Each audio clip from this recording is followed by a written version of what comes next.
పురపోరుపై మంత్రుల అనాసక్తి. ఏది మున్సిపల్ ఎన్నికలకు సంబంధించి మంత్రులు పెద్దగా ఆసక్తి చూపుతలేరు. ఎందుకంటే వాళ్ళకే చాలా ఇబ్బందికరమైన పరిస్థితిలో ఉన్నారు. ఈ మంత్రులే చాలా ఇబ్బందికరమైనటువంటి పరిస్థితిలో ఉన్నారు. ఎందుకంటే వాళ్ళు గ్రౌండ్లోకి పోతే ప్రజలు తిరుగుబాటు చేస్తారంటే ఒక భయంతో వాళ్ళు ఈ పురపోరుపై ఆసక్తిగా లేరట.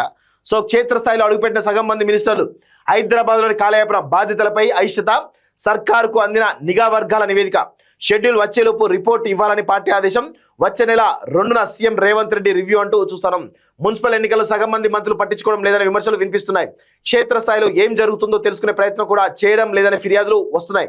లోక్సభ నియోజకవర్గాల వారీగా మంత్రులకు ఇన్ఛార్జ్ బాధ్యతలు అప్పగించి వారం రోజులు గడుస్తున్నా ఇప్పటి వరకు సగం మంది మంత్రులు మాత్రమే రంగంలోకి దిగారు. ఫీల్డ్లోకి వెళ్తే పార్టీ క్యాడర్తో సమావేశాలు నిర్వహించారు. అయితే మిగతా మంత్రులు ఫీల్డ్లోకి వెళ్లేందుకు అయిష్టంగా ఉన్నట్టుగా తెలుస్తూ ఉంది. ఎందుకు అయిష్టంగా ఉన్నారంటే రేవంత్ రెడ్డి యొక్క వ్యవహార శైలి వల్లనే అయిష్టంగా ఉన్నట్టుగా చాలా స్పష్టంగా తెలుస్తూ ఉంది. హైదరాబాద్ దాటిన మంత్రులు మేడారంలో ఈ నెల 18న కేబినెట్ మీటింగ్ జరిగింది. ఆ తర్వాత మున్సిపల్ ఎన్నికలకు సంబంధించి లోక్సభ నియోజకవర్గాల వారిగా మంత్రులను ఇన్ఛార్జిగా నియమించారు. ఎలక్షన్ షెడ్యూల్ వచ్చేలోపు క్షేత్రస్థాయిలో పర్యటించి పార్టీ పరిస్థితులపై రిపోర్ట్ ఇవ్వాలని టార్గెట్ పెట్టారు. మంత్రులు ఆయా మున్సిపాలిటీలు, కార్పొరేషన్ పరిధిలోని లీడర్లతో సమావేశాలు ఏర్పాటు చేసి పార్టీ పరిస్థితులు, పోటీ చేసేందుకు దరఖాస్తు చేసుకున్న ఆశావాల జాబితాను పీసీసీకి అందించాల్సి ఉంటుంది. కానీ సగం మంది మంత్రులు మాత్రం కనీసం హైదరాబాద్ కూడా దాటలేనటువంటి పరిస్థితి కనబడతా ఉన్నట్టుగా తెలుస్తూ ఉంది. ఇప్పటి వరకు తమకు అప్పగించిన నియోజకవర్గంలో పర్యటించలేదనేటువంటి విమర్శలు ఉన్నాయి. ఎన్నికల బాధ్యత తీసుకునేందుకు కొందరు మంత్రులు కూడా అయిష్టంగా ఉన్నట్టుగా తెలుస్తూ ఉంది. సో మంత్రుల పర్యటన పైన ఆరాట.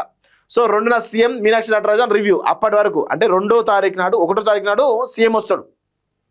2వ తారీఖు నాడు ఎవరు ఇటు సీఎం అదేవిధంగా మీనాక్షి నటరాజన్ ఎవరుతున్నారో వాళ్ళు భేటీ అయ్యి ఎవరెవరికి ఏం చేయాలని చెప్పేసి మొత్తం లిస్ట్ అంతా ప్రిపేర్ చేసే అవకాశాలుగా తెలుస్తూ ఉంది. గిది జరుగుతున్నటువంటి తంతు. ఇక దీనికోసం మంత్రులు అనాసక్తిగా ఉన్నట. ఎవ్వరు కానీ రాసి పెట్టుకోండి.